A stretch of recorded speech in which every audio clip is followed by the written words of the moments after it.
Guys எல்லாரும் எப்படி இருக்கீங்க? என்னடா பேய் மாதிரி இருக்கான்னு நினைக்காதீங்க. ஜஸ்ட் ஒரு ஸ்மால் இன்சிடென்ட் இன்னைக்கு நடந்து ஷேர் பண்ணோம். செம்ம மழை சென்னையில்.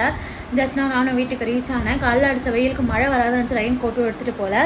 ஸோ இன்றைக்கி வர வழியில் ஒரு இன்சிடென்ட் ஆச்சு. என்னென்னா ஒருத்தவங்க வந்து ஓரமாக போயிட்டு வண்டியில் போகும்போது பிரேக் பிடிச்சி சேர் வந்து ஸ்கிட் ஆகி கீழே விழுந்து, அவங்க மட்டும் இல்லாமல் பின்னாடி வந்த 2 வண்டியும் இடித்து கீழே விழுந்து அந்த மாதிரி ஆச்சு. ஸோ மழையில் நார்மலாகவே வந்து நடுவுலேயே போங்க, ஓரமாக போகாதீங்க, சேர் இருக்கும். அண்ட் மழையில் வந்து நார்மலாக பிரேக் வந்து நல்ல பிரேக்காக இருந்தாலும் புது பிரேக்காக இருந்தாலும் புது டயராக இருந்தாலும் அந்த மழை தண்ணிக்கு லைட்டாக ஸ்கிட் ஆக தான் செய்யும். ஸோ முடிஞ்ச அளவுக்கு வண்டி ஓட்டுறதை அவாய்ட் பண்ணுங்கள். மழை நின்று அப்புறம் போங்க. இல்லை ஸ்பீடாக தான் போகணும், நான் எனக்கு எமர்ஜென்சி அப்படின்னா மெயின் ரோடு நடுவில் போங்க. ஓரமாக போய் கீழே விழுந்து நம்ம விழுறதும் இல்லாமல் நம்ம பின்னாடி வரவங்களும் சேர்ந்து கீழே விழுந்து மேபி அவங்களுக்கு ஃபேமிலி பர்சனாக இருப்பாங்க, இல்லை ஏஜ்டு பர்சனாக இருப்பாங்க, இல்லை ப்ரெக்னென்சி லேடியாக இருப்பாங்க, ஹூ நோஸ்.